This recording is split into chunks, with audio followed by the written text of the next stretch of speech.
देखिए अकाउंटिंग में आप लोगों ने सप्लाई का वर्ड पढ़ा होगा। सप्लाई का मतलब क्या होता है?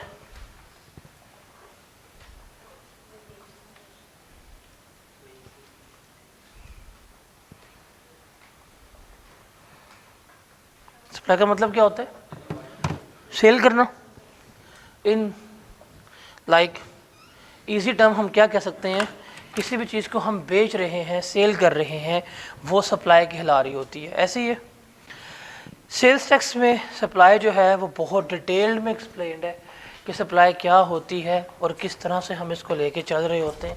ये सारा कुछ जो है वो हमने क्या करना है, रिकॉर्ड करना है, मेजर करना है। अब ये डेफिनेशन आपकी सुपर इंपॉर्टेंट है बिकॉज इसमें से आपको कंसेप्चुअली केस स्टडीज़ भी आ रही होती हैं कि बताइए ये सप्लाई है कि नहीं है। इसको आप क्रैम नहीं कर सकते, इसको आपको इससे कंसेप्चुअली जो है क्या करना पड़ेगा, सीखना पड़ेगा। इसको कंसेप्चुअली आपको लर्न करना पड़ेगा कि सप्लाई क्या होती है और क्या नहीं होती। अब जो मैं यहाँ पे हाईलाइट करूँगा वही चीज़ें आपने अपनी बुक पे भी हाईलाइट कर लेनी है ताकि जब आप पढ़ रहे हो पता हो कि यार ये चीज़ें जो हैं वो इम्पॉर्टेंट है और इस पर्सपेक्टिव से हमने इसको लेके चलना है। अब सप्लाई का मतलब क्या है? सेल, बेचना। इसमें एक बायर आया, आप सेलर हैं, आपने उसको सामान जो है अपना क्या कर दिया है, सेल कर दिया है, सप्लाई तो है। और transfer of the right to dispose of good, कि आपने एक बंदे को गुड्स बेचने के, गुड्स के डिस्पोज ऑफ करने के क्या कर दिए हैं, राइट्स जो हैं ट्रांसफ़र कर दिए हैं। मतलब ये एक मार्कर है, ये मार्कर मैं अगर इसको दे देता हूँ और इसे कहता हूँ कि यार तेरी मर्जी, इसको बेचना है ना बेच, अपने पास रखना, लेकिन इसके पास क्या हो गए हैं, गुड्स को डिस्पोज करने के, गुड्स को बेचने के राइट्स आ गए हैं एज अ ऑनर, तो ये भी क्या होगी, सप्लाई कंसिडर होगी। जैसे बाप का शोरूम है, बाप ने बेटे को गाड़ी जो है गिफ्ट कर दी। अब जब बेटे को गाड़ी गिफ्ट कर दी जाएगी तो क्या बेटे के पास उस गाड़ी को डिस्पोज ऑफ करने के राइट नहीं आ जाएंगे? गाड़ी उसकी होगी ना। तो अब जब बाप ने बेटे को गिफ्ट किया है, ये क्या चीज़ कंसिडर होगी, सप्लाई कंसिडर होगी। आप किसी को आईफोन गिफ्ट करें, अगली बेच दे, तो ये क्या होगी, सप्लाई ही कंसिडर हो रही होगी। ओके। उसके अलावा जो आप ट्रांसफ़र कर रहे होते हैं अंडर हायर परचेज एग्रीमेंट, वो भी क्या है, आपकी सप्लाई कंसिडर होती है। अब हायर परचेज का मतलब क्या होता है कि किस्तों के अंदर, इंस्टॉलमेंट के ऊपर, अगर आप इंस्टॉलमेंट में कोई चीज़ खरीद रहे हैं, उसको वापस कर रहे हैं, तो वो भी क्या होगी, हमारी सप्लाई ही कंसिडर हो रही होगी। ये तो आसान बात थी। अब ये पॉइंट ABCD है, ये हमारे सिनेरियोज़ हैं कि ये तमाम चीज़ें भी जो हैं वो हमारी क्या कंसिडर होती हैं, सप्लाई कंसिडर हो रही होती हैं। अब जो पहला पॉइंट है ना, इसको ब्रैकेट में लिखा भी होगा यहाँ पे, ये सिर्फ किसके लिए है, मैन्युफैक्चरर के लिए। ये डिस्ट्रीब्यूटर होलसेलर रिटेलर के लिए नहीं, सिर्फ किसके लिए, ये मैन्युफैक्चरर के लिए है। अब मैन्युफैक्चर का मतलब क्या है कि जो गुड्स को प्रोड्यूस कर रहा है और उसका ऑर्डनरी कोर्स ऑफ बिजनेस, उसकी रोज़मर्रा की रूटीन ही यही है कि वो इन गुड्स को प्रोड्यूस करके, मैन्युफैक्चर करके बेचेगा। और दूसरी बात, ये हम उस बंदे के लिए बात कर रहे हैं जिसकी गुड्स टैक्सेबल है, जिसकी गुड्स टैक्सेबल है। एग्जाम्ड गुड्स के लिए नहीं, टैक्सेबल गुड्स के लिए बात हो रही है। अब ये रूल क्या है कि पुटिंग इनटू प्राइवेट यूज़, कि अगर कोई बंदा प्राइवेट यूज़ के लिए गुड्स जो है वो इस्तेमाल कर ले, मतलब ड्राइंग्स, पर्सनल ड्राइंग्स होती हैं, या नॉन बिजनेस यूज़ के लिए इस्तेमाल कर रहा है, या बिज़नेस यूज़ के लिए इस्तेमाल कर रहा है, और ये वो गुड्स हैं जो वो ऑर्डिनरी बना के बेच रहा है, तो इसको भी हम क्या कहेंगे, सप्लाई कह रहे होंगे। जैसे फॉर एग्जांपल पेल, अब पेल में AC बन रहे हैं, मालिक जो है एक AC उठा के अपने घर ले जाता है, वो क्या होगी, सप्लाई कंसिडर होगी। क्यों? बिकॉज पेल जो है वो क्या है, वो मैन्युफैक्चरर है, वो उन गुड्स को बना रही है, दैट्स वाई। मालिक वही एक AC उठाता है जो बनाया है, वो जाके एडमिन ऑफिस में लगा देता है, ठीक है, ये भी क्या होगी, सप्लाई कंसिडर होगी। वही एक AC उठाता है जाके चिल्ड्रन हॉस्पिटल में लगा आता है एडमिशन के दौर के ऊपर, तो वो भी क्या होगी, सप्लाई ही कंसिडर हो रही होगी, क्योंकि वो मैन्युफैक्चरर है। एक है बंदा खान ब्रदर इंस्टॉलमेंट, अगर वो अपने घर से उठा कर ले जाएगा तो वो सप्लाई नहीं होगी, अगर वो किसी मुझे को दे देगा तो वो सप्लाई नहीं होगी। तो रिमेंबर ये रूल किसके लिए है, मैन्युफैक्चरर के लिए है, कि जो गुड्स को बना रहा है, जो गुड्स को प्रोड्यूस कर रहा है, उसके लिए हम ये रूल जो है वो इस्तेमाल कर रहे होते हैं। ओके, अब यहाँ पे लिखा हुआ है सेल का मतलब क्या होता है, dispatch to customer, transfer of right to dispose, gift होता है, high price instalment, private use, drawing वगैरह होती है, बिजनेस यूज़, ऑफिस में इस्तेमाल, और नॉन बिजनेस यूज़ का मतलब क्या होता है, चैरिटी होता है। ठीक है, गॉट इट। अब ये वाला पॉइंट सिर्फ मैन्युफैक्चर के लिए है। अब पेपर में जब हमें सेल्स टैक्स का न्यूमेरिकल आएगा ना, उसमें वो हमें बताता है हमेशा कि हम किसके बारे में कैलकुलेट कर रहे हैं, मैन्युफैक्चरर के बारे में, होलसेलर के बारे में, रिटेलर के बारे में, किसके बारे में कैलकुलेट कर रहे हैं, वो बंदा हमें क्लियरली बताएगा। अगर मैन्युफैक्चर के बारे में है और उसने कोई ड्राइंग वगैरह की हुई है, उसके ऊपर फिर क्या किया जाएगा, सेल्स टैक्स जो है वो चार्ज किया जा रहा होगा। उसके बाद है ऑक्शन और disposal of goods to satisfy a debt owed by a person. अगर आपने उधार लिया हुआ था, कर्जा लिया हुआ था, और आपने उसके बदले में अपनी गुड्स वगैरह जो है सिक्योरिटी के तौर पर रखवाई हुई थी, आपने वो लोन जो है रीपे नहीं किया, आपने वो लोन वापस नहीं किया, और उन्होंने क्या कर दिया, उन गुड्स को बेच दिया, अपना लोन रिकवर करवा लिया, तो ये भी क्या कहलाएगी, हमारी सप्लाई कहला रही होगी।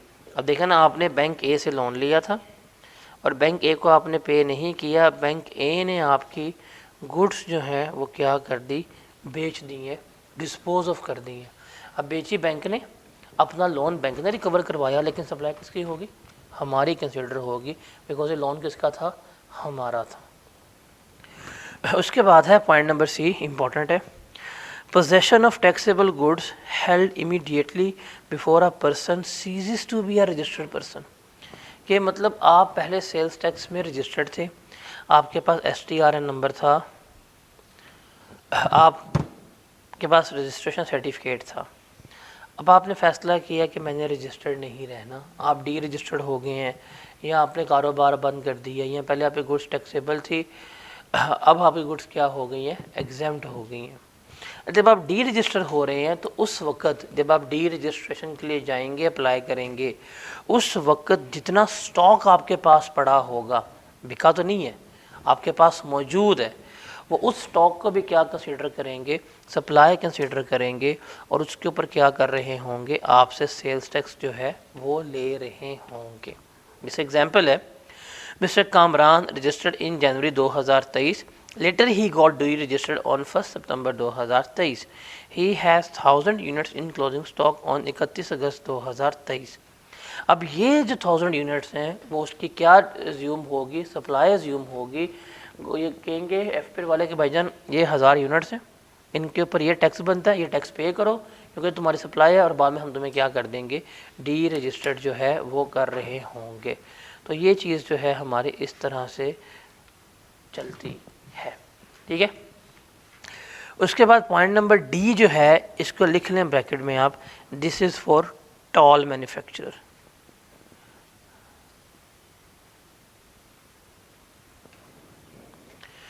ये किसके लिए है, टॉल मैन्युफैक्चरर के लिए।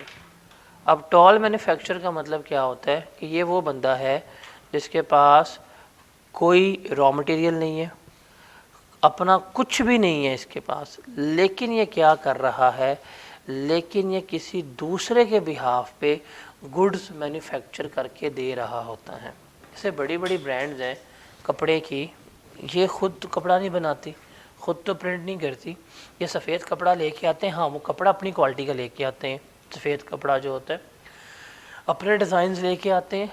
ये जो टेक्सटाइल डिज़ाइनिंग की या प्रिंटिंग की कंपनीज होती हैं उनसे रब्ता करते हैं ये लोग, उन्हें कहते हैं ये भाई हमारा सफ़ेद कपड़ा है, ये हमारा डिज़ाइन है, इसे प्रिंट करके दे दो, वो ये कहते हैं। अब वो कंपनी, उसके पास कोई रॉ मटेरियल नहीं है, ना उनका अपना डिज़ाइन है, ना उनका अपना कपड़ा है, लेकिन वो उसके बिहाफ पे क्या कर रहे होते हैं, बना के दे रहे होते हैं। तो ऐसे बंदे को भी हम क्या कहते हैं, टॉल मैन्युफैक्चर। वो जो टेक्सटाइल डिज़ाइनर है वो क्या कहलाएगा, टॉल मैन्युफैक्चर। अब वो जो कपड़ा रंग के देगा, डिज़ाइन करके देगा, वो उसकी अमाउंट तो चार्ज करेगा जी 150 रुपया, 100 रुपया, 50 रुपये, जितने भी लेगा।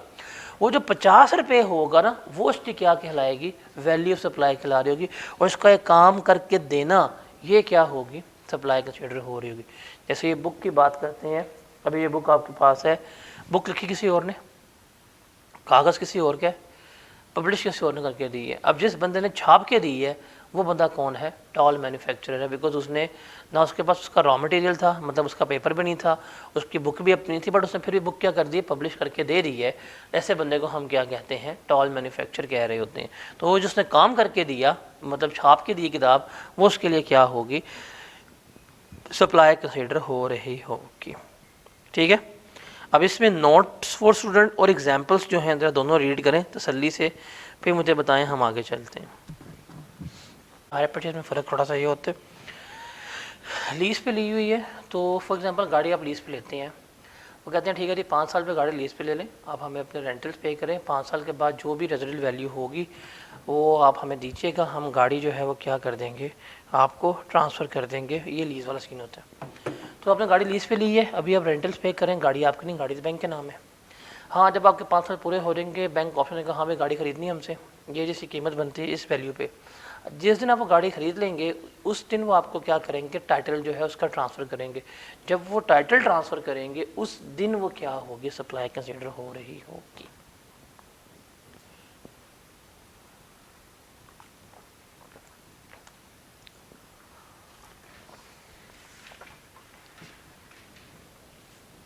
ठीक है, और एग्जाम्पल 1 एग्जाम्पल 2 पढ़ लें।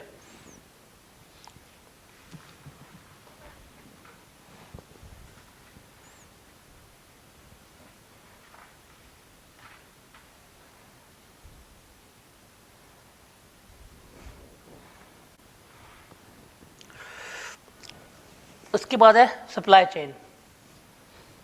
मेरे से पूछ लें मैडम, FPR क्या क्या क्या, दोबारा बोलें, नहीं बोले,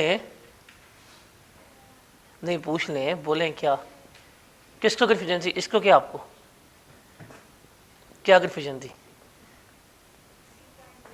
सी पॉइंट कौन सा वाला, इसका सी पॉइंट कि इसका सी पॉइंट, ये वाला, इसका सी पॉइंट कि इसके नीचे वाले का, ये वाला। देखें, जब आप रजिस्टर्ड हुए सेल्स टैक्स में, आपको रजिस्ट्रेशन सर्टिफिकेट मिल गया, आपको रजिस्ट्रेशन नंबर मिल गया है, आप कारोबार कर रहे हैं, ठीक है, 2, 3, 4, 5 साल, अब आपने फैसला किया कि आपने कारोबार नहीं करना, आपने डी रजिस्टर्ड हो जाना है। अब आप जस्ट एक एग्जांपल, आप जाते हैं केक्स एंड बेक, देखी हुई है, अच्छा सॉरी, बरकत मार्केट वाली देखी हुई है, कोई केक्स एंड बेक देखी है, गोर में देखी है,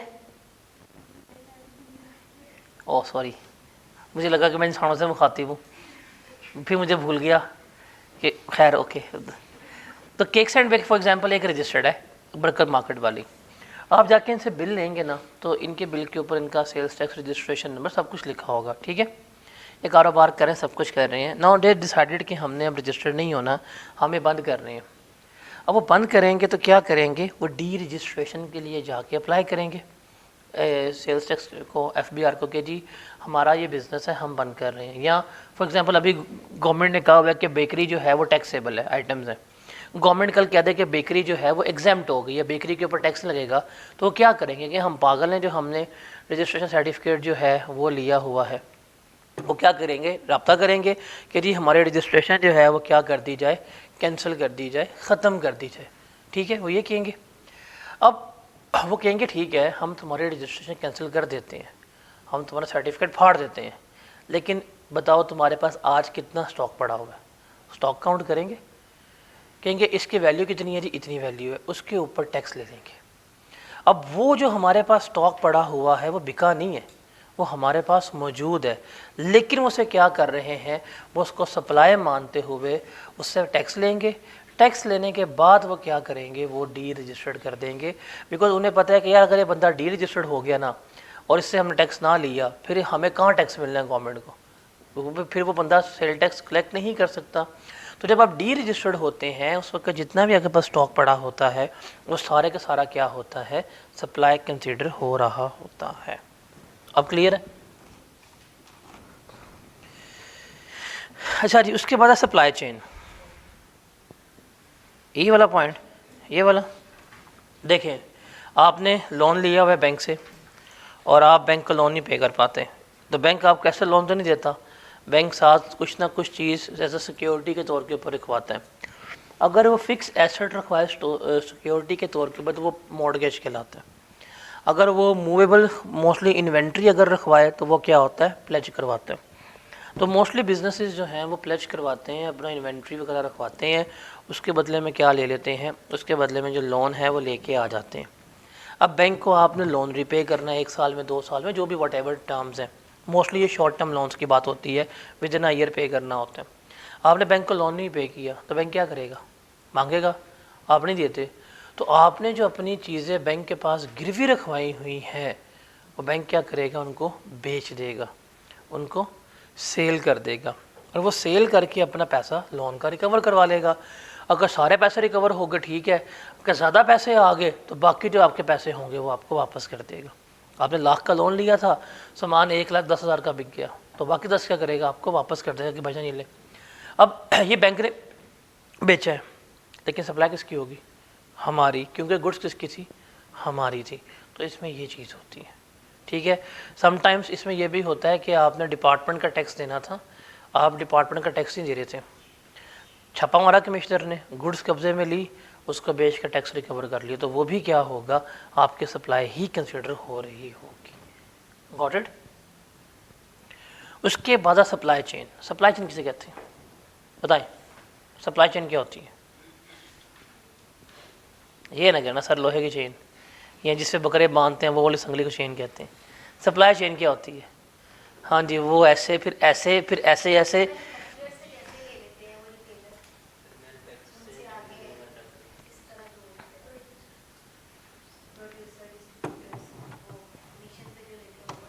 वो क्या होते हैं, वो भिखारी होते हैं ना। मैं कहता हूँ ऐसी ऐसी तावीलें आती हैं।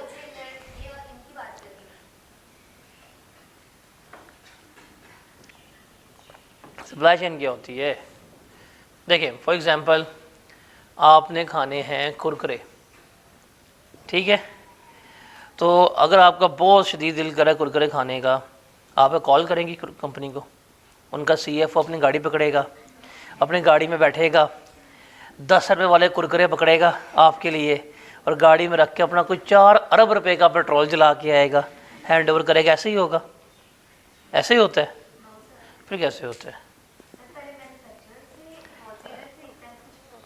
चले आप लोग ICAP का पेपर देने जाते हैं, घर वालों को फुल टाइम आपने ना वो किया होता है, परेशान किया होता है कि आप जंग लड़ने जा रहे हैं, महारत लड़ने जा रहे हैं, आज तो सामने दुश्मन की फ़ौज होगी, निशाने हैदर मिलेगा या गाजी बनेंगे, कहते हैं। और ऐसे होते हैं। मेरा एक दोस्त था, पेपर खाली दे के आया था और घर वालों को उसने बताया कि यार क्या मेरा पेपर हुआ है, पसीने निकल गए हैं, तबीयत ख़राब, फुल एक्टिंग। उसको मैंने पिक एंड ड्रॉप दी थी फुल। मैं कैसा हुआ है, कहता कैसा हुआ है, 10 मिनट बाहर खड़ा हुआ था मैं 3 घंटे। अच्छा वो पेपर होता था हमारा यहाँ पे PC केटरिंग ना दिया, तो कहता मैं निकल के आगे गया हूँ, सुकून से सफारी 2-3 घंटे इंजॉय की है, वो जो सफारी बनी हुई है। तो मैं पूरे 12:15 बजे वापस हॉल में आ गया ताकि मैंने पेपर बड़ा अच्छा हुआ, पेपर बड़ा मुश्किल है वो।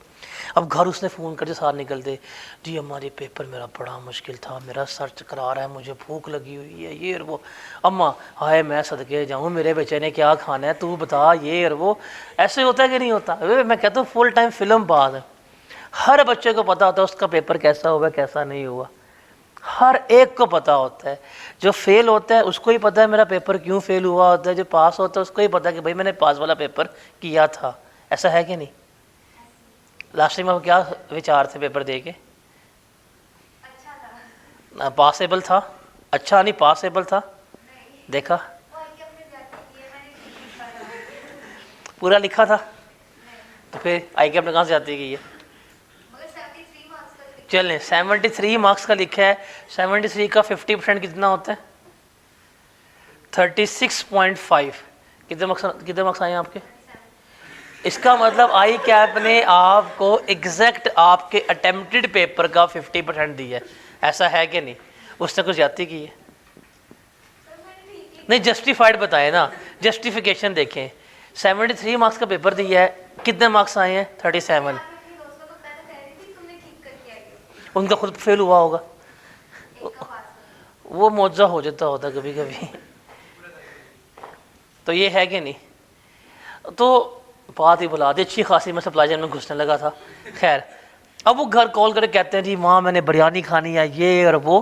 तो माँ क्या करती है बेचारी? नेशनली कंपनी को फ़ोन करेगी। वो कोयटा में कंपनी बनी हुई है, उनका CFO अपना हेलीकॉप्टर पकड़ेगा, उड़ता उड़ता उड़ता उड़ता आएगा, पहले लैंड करके छत पे करेगा, ठीक है बाजी ये ले आपका बिरयानी मसाला, फिर वो पकाएंगे बाजी? नहीं। तो कैसे होगा?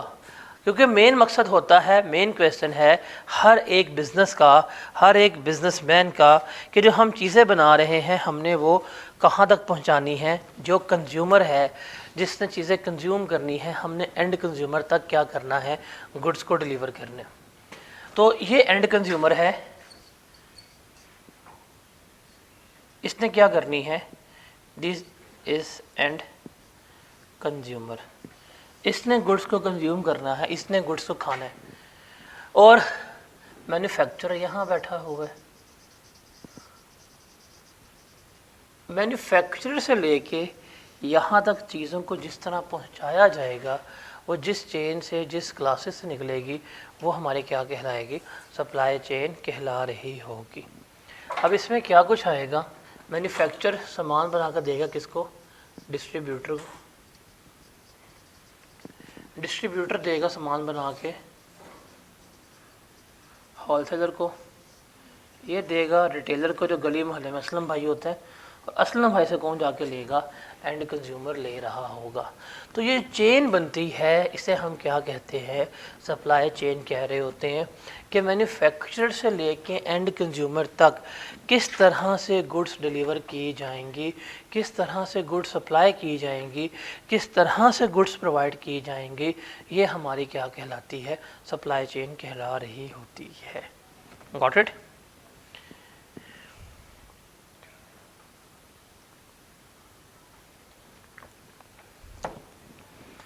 अब इस सप्लाई चेन में जो हमारे पास लोग आते हैं, सबसे पहले बात आती है इंपोर्टर की।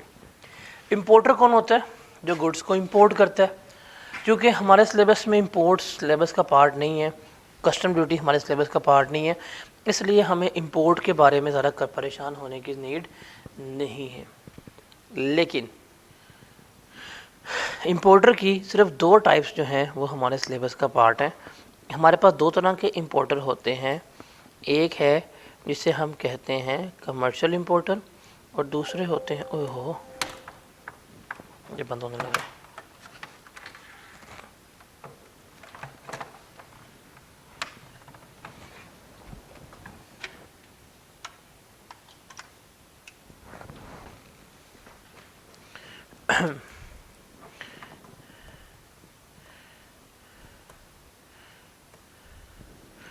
एक होते हैं हमारे पास कमर्शियल इंपोर्टर, और दूसरे हमारे पास कौन से होते हैं, नॉन कमर्शियल इंपोर्टर। कौन से? Non commercial importer. Commercial importer में और नॉन कमर्शियल इंपोर्टर में बेसिक डिफरेंस क्या होता है? देखिए, कमर्शियल इंपोर्टर का मतलब वो है जो कारोबार करेगा, क्या करेगा, बिज़नेस करेगा, ये गुड्स को इंपोर्ट करेगा, इंपोर्ट करके आगे बेच रहा है, इसका बिज़नेस ही यही है। और नॉन कमर्शियल इंपोर्टर वो होता है जो गुड्स को इंपोर्ट करेगा, आगे नहीं बेचेगा, बल्कि खुद कंज्यूम कर लेगा। जैसे फॉर एग्जांपल, अगर ये इनको जनरेटर चाहिए कॉलेज वालों को, ये करते हैं यार जाके मार्केट से नहीं खरीदना, खुद इंपोर्ट कर लेते हैं, खुद इंपोर्ट करेंगे, खुद ही इस्तेमाल कर लेंगे, तो ये क्या कहलाएंगे, नॉन कमर्शियल इंपोर्टर कहला रहे होंगे। अब सप्लाई चेन का आगाज़ मोस्टली कहाँ से होता है, इंपोर्टर से होता है। इंपोर्टर जो है कभी समटाइम्स रॉ मटेरियल इंपोर्ट करके दे रहा होता है, इस तरह की चीज़ें वगैरह जो हैं वो इंपोर्ट करके दे रहा होता है, तो ये हमारा कमर्शियल इंपोर्टर होता है। अब कमर्शियल इंपोर्टर से सामान किसके पास जाएगा, मैन्युफैक्चरर के पास जाएगा या प्रोड्यूसर के पास जा रहा होगा। अब मैन्युफैक्चरर के डेफिनेशन रट्टा मारना, आपने क्रैमिंग करनी है, लिख लें इसको, ये क्रैमिंग करने वाली है आपकी। मैन्युफैक्चर का मतलब क्या है, manufacture means a person, a person में इंडिविजुअल, एओपी, कंपनी सारे आ सकते हैं। Who engages in the production of goods, जो गुड्स की प्रोडक्शन कर रहा है। आगे क्राइटेरिया बड़ा मज़े का है, क्या? वेदर और not raw material are owned by him, बेशक उसका अपना रॉ मटेरियल हो सकता है या उसका रॉ मटेरियल नहीं हो सकता। एंड इंक्लूड्स, अब इस लाइन को समझिएगा, एन असाइनी और ट्रस्टी इन बैंक्रप्सी, लिक्विडेटर एक्सेट्रा, कि एक बंदा मैन्युफैक्चरर है। ये वाला पॉइंट जो है ना, ये वाला भी, ये वाला पॉइंट मैन्युफैक्चरर के लिए है। एक मैन्युफैक्चरर है, वो बैंक्रप्ट हो गया, वो बैंक्रप्ट हो गया, लिक्विडेट हो गया। अब बैंक्रप्सी जाके आप पढ़े कंपनी लॉ में, उसमें क्या होता है कि जब आप बैंक्रप्ट हो जाते हैं तो शेयर होल्डर जाके अप्लाई करते हैं कोर्ट को, और सारा प्रोसेस कौन इनिशिएट करता है? कोर्ट करता है, अदालत करती है। वो एक ऑफिशियल बंदा हायर करते हैं जिसे हम कहते हैं लिक्विडेटर, कि भाई वो लिक्विडेटर आता है, वो सारी कंपनी के मैनेजमेंट को बाहर निकाल के मारता है, खुद बैठता है और वो क्या करता है, उसका एक ही काम होता है कि अब मैंने एसेट्स बेचने हैं, एसेट्स की वैल्यूएशन करवाता है, सब कुछ करके रिपोर्ट जमा कराता है, उसने एसेट बेचने होते हैं। उस बंदे को हम क्या कहते हैं? लिक्विडेटर। ये जो असाइनी हो गया या ट्रस्टी हो गया या ये जो लिक्विडेटर वगैरह जो हैं, अगर ये अपॉइंट किए गए हैं और एक बंदा, एक मैन्युफैक्चरर बैंकरप्ट हो गया, उसको अब लिक्विडेट किया जा रहा है, उसका बिज़नेस ख़त्म किया जा रहा है। बिज़नेस ख़त्म होएगा, क्या करना है? उसकी कंपनी बिकनी है, उसके एसेट्स बिकने हैं, पैसे रियलाइज़ होने हैं, और वो पैसे रियलाइज़ होके किसको मिलने हैं? शेयर होल्डर्स को मिलने हैं। ये सारा प्रोसेस होता है लिक्विडेशन का। अब ये लिक्विडेशन का अमल कंपनी वाले खुद नहीं करेंगे, अगर वो खुद करेंगे तो बेईमानी करेंगे, कहेंगे जी एसेट ये तो लाख रुपए की मशीन है, नहीं जी तो ये मशीन 10,000 रुपये की है। तो इसलिए यहाँ पे क्या होती है? ट्रांसपेरेंसी, कि एक इंडिपेंडेंट बंदा हायर किया जाएगा, अपॉइंट किया जाएगा कि यार हम सारे जा रहे हैं, तूने सारा ये काम करना, तूने सारे एसेट्स बेचने हैं, तूने सब कुछ करके देना है। तो वो जो बंदा हायर किया जाएगा जो एज अ ऑफिशियल लिक्विडेटर के तौर के ऊपर है, वो भी क्या कहलाएगा? मैन्युफैक्चरर कहला रहा होगा। और रिमेंबर, ये जो एसेट्स बेच रहा होगा ये फिड्यूशरी कैपेसिटी में बेचेगा। फिड्यूशरी का मतलब होता है लीगल, कानूनी हैसियत में, ये लीगली अलाउ है कि ये बंदा लीगली क्या कर रहा है? एसेट्स को बेच रहा है। इस ऐसे बंदे को भी हम क्या कहेंगे? मैन्युफैक्चरर या प्रोड्यूसर कह रहे होंगे। Got it?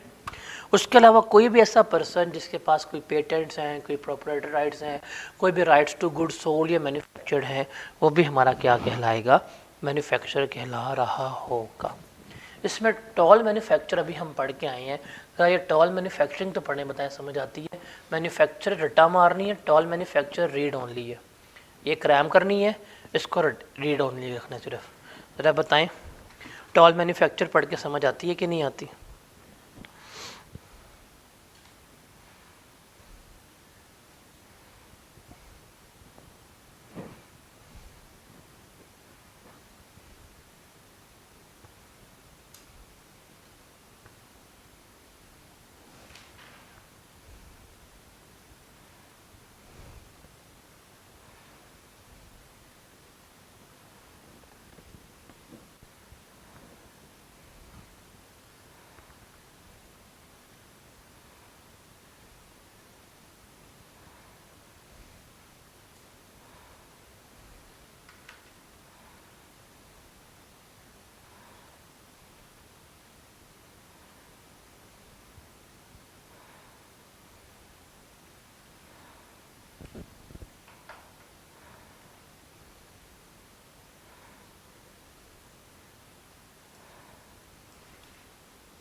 जी क्लियर है, टॉल मैन्युफैक्चर क्लियर है, शुक्र है आपको भी कुछ क्लियर हुआ।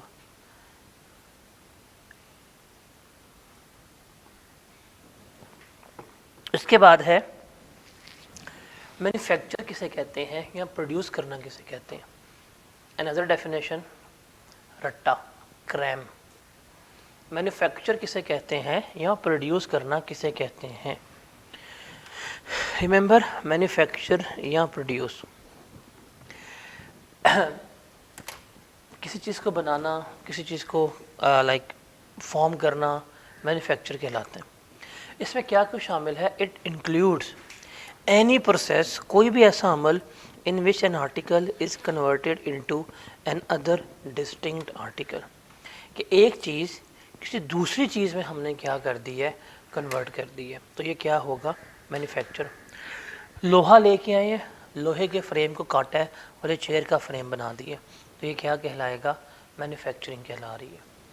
या कोई भी ऐसा process in which an article is so changed that it becomes capable of being put to use differently, कि उसको इतना तब्दील कर दिया गया है कि उसका इस्तेमाल ही क्या हो गया है, डिफरेंट हो गया है, ये भी क्या होगा, मैन्युफैक्चर। ये मार्कर है, इसका रॉ मटेरियल होता है प्लास्टिक ग्रेन्यूल्स, मशीन में जाते हैं, मोल्ड होते हैं, उससे ये मार्कर बन जाता है।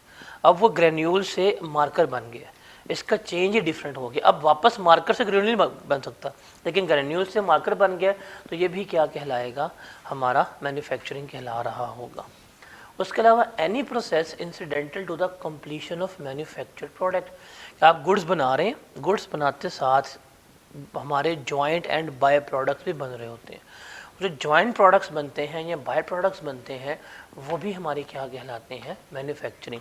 केमिस्ट्री तो पढ़ी होगी आप लोगों ने मैट्रिक में या इंटर में, वहाँ पे आपने डिस्टिलेशन भी पढ़ी होगी, इसमें पेट्रोल बनाने जाते हैं क्रूड ऑयल से, लेकिन साथ क्या बनता है, मट्टी का तेल, डीजल, कोल टार वगैरह बन रही होती है।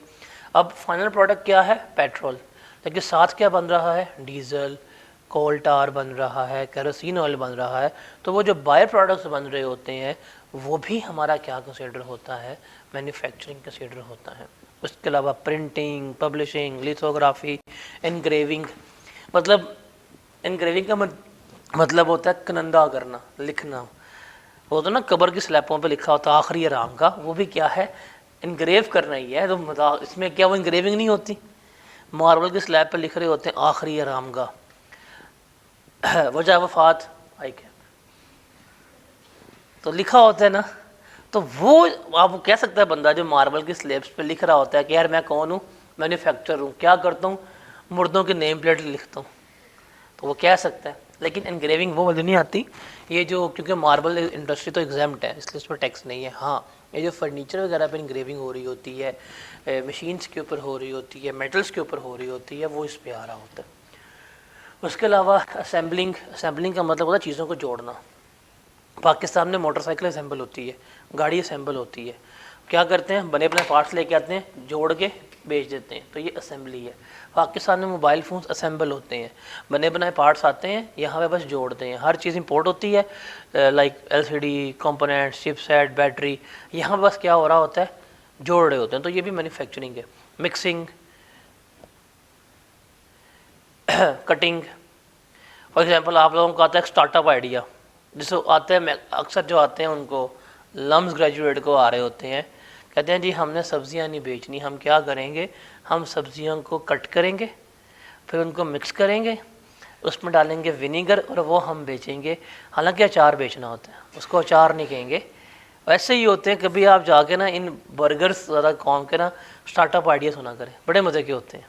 तो वो प्रॉब्लम को सॉल्व नहीं करते, वो एक सोल्व प्रॉब्लम का पहले एक दोबारा से प्रॉब्लम क्रिएट करवाते हैं, माशरे को बताते हैं, फिर उसका वो सलूशन देते हैं जो हम 100 साल से इस्तेमाल कर रहे हैं।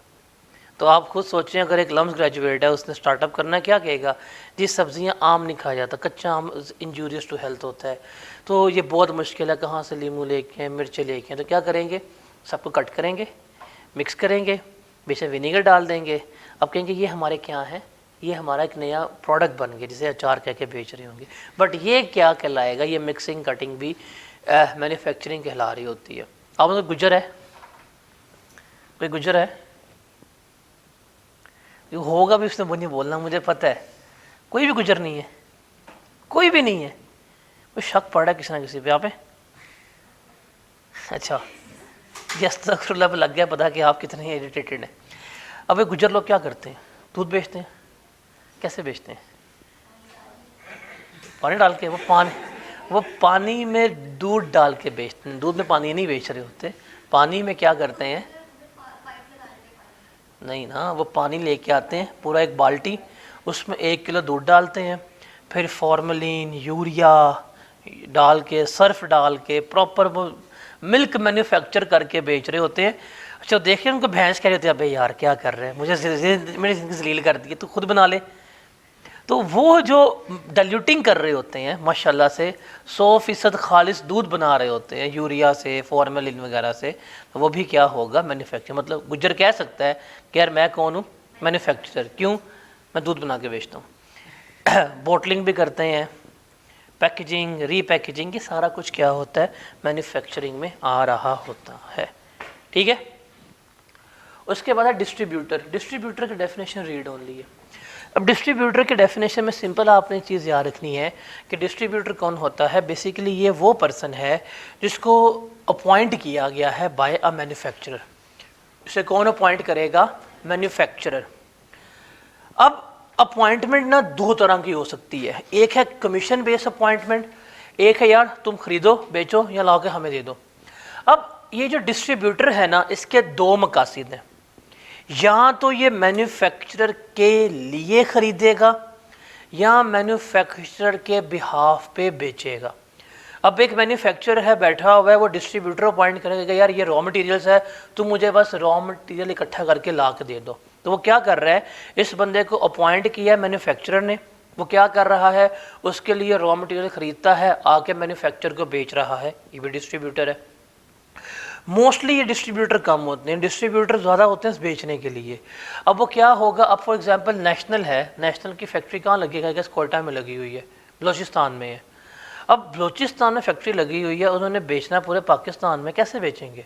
तो उन्होंने हर रीजन के लिए क्या किया हुआ है? हर शहर के लिए एक डिस्ट्रीब्यूटर अपॉइंट कर दिया हुआ है। अब वो डिस्ट्रीब्यूटर क्या करता है? उनसे सामान खरीदता है नेशनल वालों से, और फिर आगे उस शहर में बेच रहा होता है। तो ये क्या होगा? डिस्ट्रीब्यूटर जो खरीद के बेच रहा होगा। हाँ, अगर डिस्ट्रीब्यूटर कमीशन बेस के ऊपर काम कर रहा है, देखें, अगर डिस्ट्रीब्यूटर चीज़ें खरीद रहा है मैन्युफैक्चरर से और बेच रहा है, फिर तो वो सेल्स टैक्स में रजिस्टर्ड होगा। फिर क्या होगा? वो सेल्स टैक्स में रजिस्टर्ड होगा, लाजमी होगा। लेकिन अगर वो कमीशन बेस के ऊपर काम कर रहा है, किसके ऊपर? कमीशन बेस के ऊपर काम कर रहा है, मतलब सामान लेके आता है, सामान बेच देता है, उसको बाद में मैन्युफैक्चर 1 या 2% कमीशन पे कर देता है। इसका मतलब उसने कोई सामान ख़रीदा नहीं है मैन्युफैक्चर से, बस पकड़ के बेच के कमीशन ले रहा है। अगर कोई भी डिस्ट्रीब्यूटर कमीशन बेस्ड पे है, फिर उसको रजिस्टर्ड होने की ज़रूरत नहीं है। कमीशन बेस्ड रजिस्टर्ड नहीं होगा, नॉन कमीशन बेस्ड जो है वो रजिस्टर्ड हो रहा होगा। Got it? उसके बाद है होलसेलर। ये भी रीड ओनली है।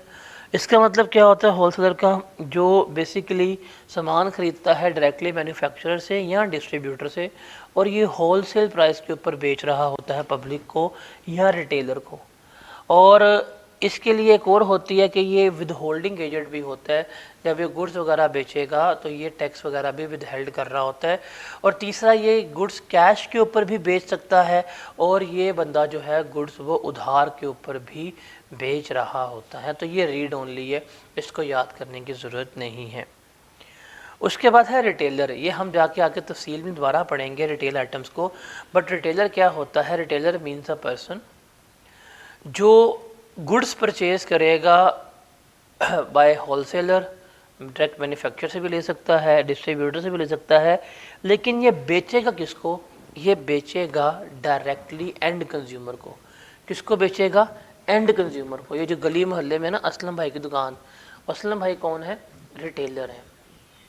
एंड कंज्यूमर को क्या कर रहा है? गुड्स बेच रहा है। किस कीमत के ऊपर? रिटेल प्राइस के ऊपर। किस कीमत के ऊपर? रिटेल प्राइस के ऊपर। और रिटेल प्राइस क्या होती है? ये वो कीमत है जो मैन्युफैक्चरर ने डिटर्मिनेंट की है, फैसला किया हुआ है कि इस कीमत के ऊपर क्या किया जाएगा, हमारी गुड्स बिकेंगी, तो वो हमारी क्या कहलाती हैं? रिटेल प्राइस कहला रही होती हैं। तो ये बंदा हमारे पास क्या होता है? रिटेलर। आगे जाके हम रिटेलर की डिटेल में डिस्कशन करेंगे क्या होती है और क्या नहीं होती, और रिटेल प्राइस भी डिस्कस करेंगे क्या किस तरह से सेट हो रही होती है। उसके बाद है कॉटेज इंडस्ट्री। इसको लिख दें super important, super duper important है कॉटेज इंडस्ट्री। कॉटेज का मतलब होता है घर, और कॉटेज इंडस्ट्री का मतलब होता है घरेलू सनत। क्या होता है? घरेलू सनत। पेपर में ये डेफिनेशन उसने हर हालत में पूछनी ही पूछनी है, चाहे न्यूमेरिकली पूछ ले, चाहे थ्योरेटिकली पूछ ले, चाहे डेफिनेशन पूछ ले, चाहे वो आपसे क्या कह सकते हैं कंसेप्चुअली पूछ ले, उसने कॉटेज इंडस्ट्री लाजमी टेस्ट करनी है। और कॉटेज इंडस्ट्री की वो डेफिनेशन है या इसका क्राइटेरिया वो है जो हर 6 माह बाद चेंज हो रहा होता है। ये जितना इसमें चेंज आता है उतना किसी में चेंज नहीं आता। अब कॉटेज इंडस्ट्री का सबसे बड़ा बेनिफिट क्या है कि कॉटेज इंडस्ट्री एग्जाम्प्ट होती है। कॉटेज इंडस्ट्री क्या होती है? एग्जाम्प्ट होती है। इसके ऊपर सेल्स टैक्स जो है वो चार्ज नहीं हो रहा होता, इसके ऊपर कोई किसी किस्म का सेल्स टैक्स जो है वो चार्ज नहीं होता, एग्जाम्प्ट है। अब कौन सी इंडस्ट्रीज कॉटेज इंडस्ट्री हो सकती है, क्या क्राइटेरिया है, वो हमें देखना पड़ेगा। कि cottage industry means a manufacturing concern. कौन होगा ये? मैन्युफैक्चरिंग कंसर्न होगा। Which fulfil each of the following condition, जिसके लिए ये सारी कंडीशन फुलफिल होना लाजमी है, सारी की सारी। अब पहली कंडीशन कौन सी है? कि ये मैन्युफैक्चरिंग कंसर्न के पास कोई इंडस्ट्रियल गैस या इलेक्ट्रिसिटी कनेक्शन नहीं है। अगर बिजली का मीटर, गैस का मीटर लगा भी हुआ है तो वो इंडस्ट्रियल नहीं लगा हुआ, डोमेस्टिक हो सकता है। पहला रूल क्या है? कि इनके पास कोई इंडस्ट्रियल गैस या इलेक्ट्रिसिटी कनेक्शन नहीं है। दूसरा, कहाँ पे लोकेट कर रहे हैं? रेजिडेंशियल एरिया में। किसी भी इंडस्ट्रियल, किसी भी कमर्शियल नहीं, बल्कि ये रेजिडेंशियल एरिया में लोकेट कर रहे हैं। तीसरा, कि इनके नंबर ऑफ वर्कर कभी भी 10 से ज़्यादा नहीं होंगे, हमेशा कितने रहेंगे? 10 रहेंगे। और एनुअल टर्नओवर, एनुअल टर्नओवर का मतलब है total sales. Total sales during the year maximum कितनी होंगी? 8 मिलियन होंगी। अगर कोई भी इंडस्ट्री ये तमाम क्राइटेरिया को फुलफ़िल कर जाती है, इसे हम क्या कहेंगे? कॉटेज इंडस्ट्री कहेंगे। और उस कॉटेज इंडस्ट्री ने एग्जाम्प्ट होना है, उसको रजिस्टर्ड होने की ज़रूरत नहीं है। Got it? ये क्लियर है? ये बहुत इंपॉर्टेंट, रट्टा मारें वट, ये सबसे इंपॉर्टेंट डेफिनेशन है जो उसने आपसे हर हालत में पूछनी होती है। ज़रा अगली डेफिनेशन रीड करें, कंपनी वाली। क्या हम ये कहीं पढ़ के आए हैं डेफिनेशन कंपनी वाली?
हाँ भाई, क्लियर है?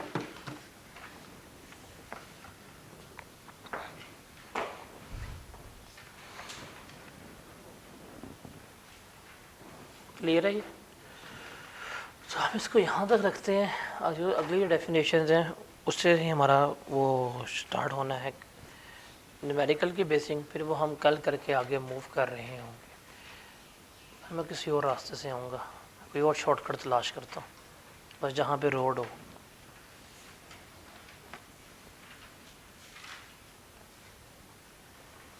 कल मैं सुनूंगा आप लोगों से।